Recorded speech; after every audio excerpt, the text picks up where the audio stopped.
Praise the lord. మహాఘనుడును మహోన్నతుడును పూజ్యనీయుడునైన యేసుక్రీస్తు ప్రభువారి శ్రేష్టమైన పరిశుద్ధ నామమునకు స్తోత్రము కలుగునుగాక. ఆమేన్.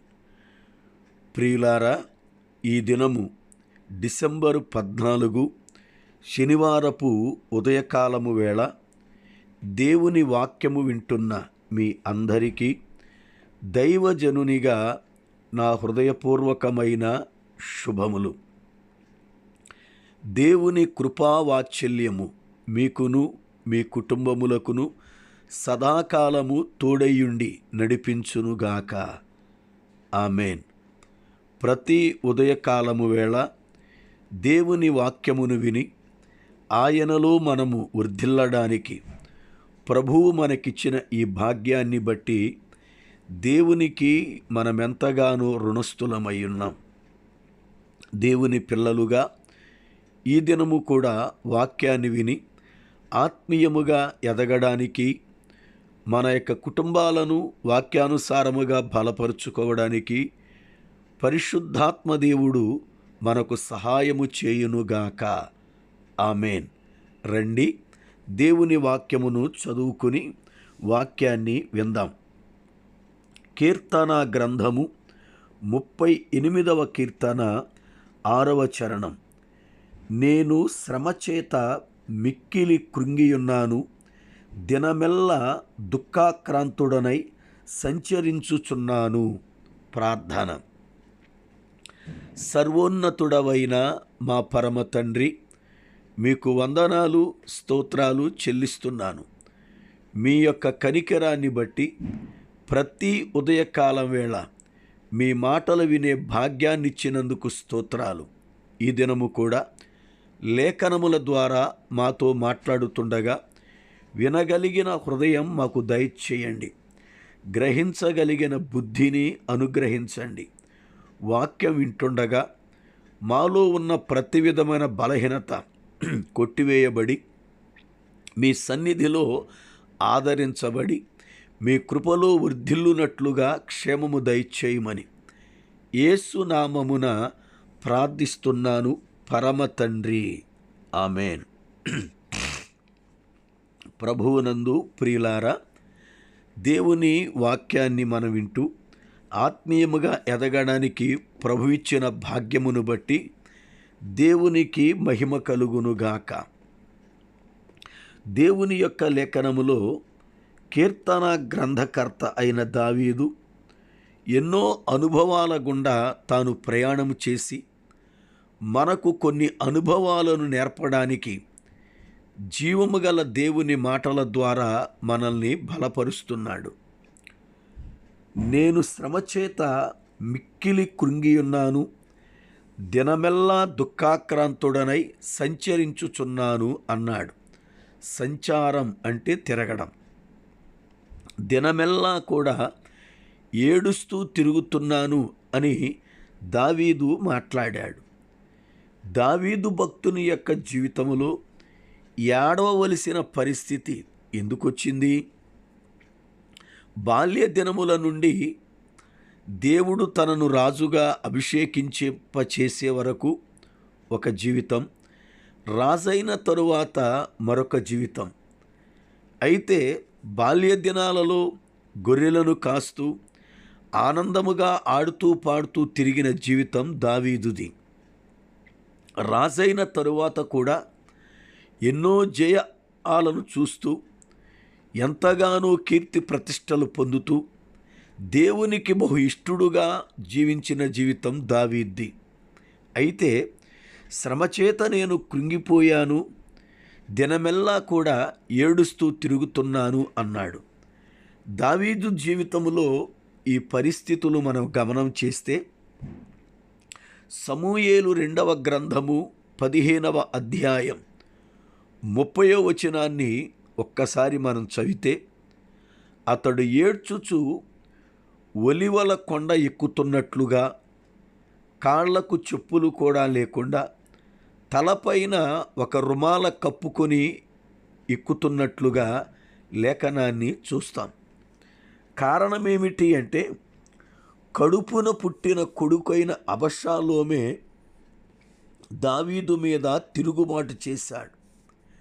ఆ పరిస్థితులలో దావీదు తన యొక్క రాజ్యకోటను విడిచి, ఇంటిని విడిచి, తన భార్య పిల్లల్ని తీసుకొని అతడు ఒంటరిగా ప్రయాణమై వెళుతున్నాడు. ఆ మార్గములో దావీదు ఏడుస్తూ తాను సంచారము చేశాడు. అంటే దావీదు ఏడవడానికి గల కారణం, తన కడుపున పుట్టినటువంటి బిడ్డలే, తన కడుపును పుట్టిన బిడ్డలే తన యొక్క దుఃఖానికి కారకులయ్యారు. ఆ దుఃఖం అనేది ఎంతగా ఉంది అనంటే, ఏడుస్తూ తిరిగే అంతగా దావీదుని నలిపివేసింది. ఈ రోజున మన ఆత్మీయ జీవితాలలో కూడా కొన్ని పర్యాయాలు మనకు కన్నీరు రప్పించేది ఎవరో బయట శత్రువులు కాదు, మన కడుపును పుట్టిన బిడ్డలే మనకు కన్నీరు రప్పించేవారిగా మారుతున్నారు. మన దుఃఖానికి కారకులవుతున్నారు, మనలను శ్రమల పాలు చేస్తున్నారు.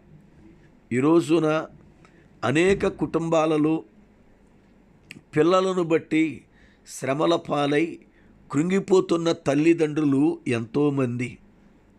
అంతేకాదు, పిల్లలే తల్లిదండ్రులు రోడ్డున పడ్డానికి కారకులవుతున్నారు. వారిని కని పెంచి పెద్ద చేసి వారి కొరకు ఏదో కూడబెట్టి వాళ్ళు గొప్ప ప్రయోజకులవ్వాలని తల్లిదండ్రులు సరిగ్గా తిని తినక ఎంతగానో కష్టపడి వారిని పెంచితే, చివరికి కన్నబిడ్డలే తల్లిదండ్రులను వీధుల పాలు చేస్తూ వాళ్ళ దుఃఖానికి కారణమవుతూ వాళ్ళను ఎంతగానో బాధిస్తూ ఉన్నారు. సోదరుడా, సోదరి, దేవుని పిల్లలుగా దేవుని వాక్యము ఎరిగిన మనము దీర్ఘాయుష్మంతులము కావాలి అంటే తల్లిదండ్రులను సన్మానించాలి అని ఆజ్ఞలలో ఒక ఆజ్ఞగా దేవుడు ఇశ్రాయేలీయులతో మాట్లాడాడు. అలాగునే మన జీవితంలో కూడా తల్లిదండ్రులను సన్మానించడం అనేది ఎంతో శ్రేష్టమైన కార్యం. కానీ ఈ రోజున పిల్లలు తల్లిదండ్రుల మీద తిరుగుబాటు చేస్తూ, మాకేం సంపాదించావు, లేకపోతే మమ్మల్ని ఎందుకు కన్నావు అనేటువంటి దౌర్భాగ్యపు మాటలు మాట్లాడే బుద్ధిహీనులైన పిల్లలు ఉండడం చాలా దుఃఖకరం. దేవుని పిల్లలుగా నీ తల్లిదండ్రులను నువ్వు గౌరవించాలి, సన్మానించాలి. వారు నీకు జన్మనిచ్చారు. అయితే ఎదిగి ఫలించవలసిన బాధ్యత నీదే. వాళ్ళు నిన్ను పెంచవలసిన రీతిగా పెంచారు. ఎంతవరకు నీకు అవసరము ఉందో అవసరాలు తీర్చారు. అయితే ఇంకా సోమరిగాను జులాయిగాను నువ్వు బ్రతుకుతూ నువ్వు చచ్చే వరకు నిన్ను పోషించాలి అనేది బుద్ధిహీనత. ఏ యొక్క పక్షి అయినా తన రెక్కలతో ఎగరనంత వరకు తల్లి పోషిస్తుంది. రెక్కలు వచ్చి ఎగరడం అలవాటైతే ఆ బిడ్డ గూడును విడిచి చక్కగా తన పోషణ కొరకై తాను ఎగిరి సంపాదించుకొని ఆహారాన్ని, తన జీవితాన్ని గడుపుతుంది. కానీ మానవ జీవితములో దౌర్భాగ్యం ఏమిటంటే, వృద్ధాప్యములో ఉన్నా కూడా తల్లిదండ్రులు సంపాదిస్తుంటే ఎండ్లల్లో కూర్చొని తాగుతూ తందనాలాడుతూ తింటూ తల్లిదండ్రుల మీద తిరుగుబాటు చేసే బుద్ధిహీనులైన పిల్లలు ఉండడమే దుఃఖకరం. దేవుని పిల్లలుగా, వాక్యము ఎరిగిన క్రైస్తవ బిడ్డలుగా మీరు దేవునికి లోబడి ఆయన యందు భయభక్తులు కలిగి తల్లిదండ్రులను సన్మానిస్తే నీవు దీర్ఘాయుష్మంతుడవుతావని ఎరిగి ఆ రీతిగా నడవడం అనేది ఆశీర్వాదకరం. నీ తల్లిదండ్రులు దుఃఖపడితే అది నీకు శాపమే. తల్లిదండ్రులు సంతోషముగా ఉంటే పిల్లలకు దీవెన. పిల్లలను బట్టే తల్లిదండ్రులు దుఃఖాక్రాంతులైతే ఆ యొక్క దుఃఖం పిల్లలకెంతో శాపముగా మారుతుంది. గనుక యవన బిడ్డలైన వారు మీ తల్లిదండ్రుల విషయములో జాగ్రత్త కలిగి వారిని సన్మానించడం అంటే గౌరవించడం అనేది నేర్చుకోవాలి. వారు మనలను పోషించారు గనుక వృద్ధాప్యం వచ్చినప్పుడు వారిని పోషించడం అనేది నేర్చుకోవాలి. దేవుని పిల్లలుగా చాలామంది చదువుకున్న మూర్ఖులుంటే చదువుకోలేని మూర్ఖులు ఉన్నారు. మూర్ఖత్వం అనేది అది చాలా అసహ్యమైనది. చక్కగా జ్ఞానము కలిగి కుటుంబాన్ని వాక్యానుసారముగా కట్టుకుంటూ ఆత్మీయతలో నువ్వు ఎదుగుతూ ఫలభరితమైన జీవితాన్ని జీవించడం అనేది ఎంతో ఆశీర్వాదకరం. అట్టి ఆశీర్వాదకరమైన జీవితాన్ని విడిచి ఈ రోజున అంధులై అపవాది చేత నడిపించబడుతూ తండ్రిని తల్లిని గౌరవించకుండా ఇష్టానుసారమైన జీవితాలు జీవిస్తున్నటువంటి వారి జీవితాలు ఎంత భయంకరమైనవో, వారి యొక్క క్రియలు ఎంత ఘోరమైనవో ఆలోచించండి. దావీదు భక్తిపరుడే, కానీ దావీదు జీవితంలో శ్రమలు కృంగదీశాయి. మన జీవితంలో కొన్ని పర్యాయాలు కలిగే శ్రమలు మనల్ని ఎంతగానో కృంగదీస్తాయి, ఎంతగానో మనల్ని బాధిస్తాయి. మనము చెయ్యని తప్పులు కూడా కొన్ని పర్యాయాలు మనము అనుభవించేటట్లుగా మారతాయి. ఆ పరిస్థితులలో ఏకాకులమవుతాం, బాధించబడతాం, కృంగిపోతాం. అయితే ప్రభువు పైన ఆనుకున్నప్పుడు ప్రభువు సమస్తపు నీ బంధకాలలో నుండి నిన్ను విడిపించి నీకు నెమ్మదిని, శాంతిని, సమాధానమును అనుగ్రహించి నీ జీవితాన్ని ఆశీర్వాదకరముగా మారుస్తాడు. అట్టి కృప ప్రభువు మనకు దయచేయునుగాక. ఆమేన్. ప్రార్థన. పరిశుద్ధుడా, జీవాధిపతి, నీ కొందనాలు, స్తోత్రాలు. మీ కృపావాత్సల్యమును బట్టి మమ్ములను ప్రేమించి ఎంతగానో మా ఎడల మీరు చూపుతున్న వాత్సల్యత కొరకు వందనాలు. ఈ దినమున విన్న వాక్యం మా హృదయాలలో నీరు కట్టి ఫలింపు చేయండి. యేసు నామమున ప్రార్థిస్తున్నాను పరమ తండ్రి. ఆమేన్.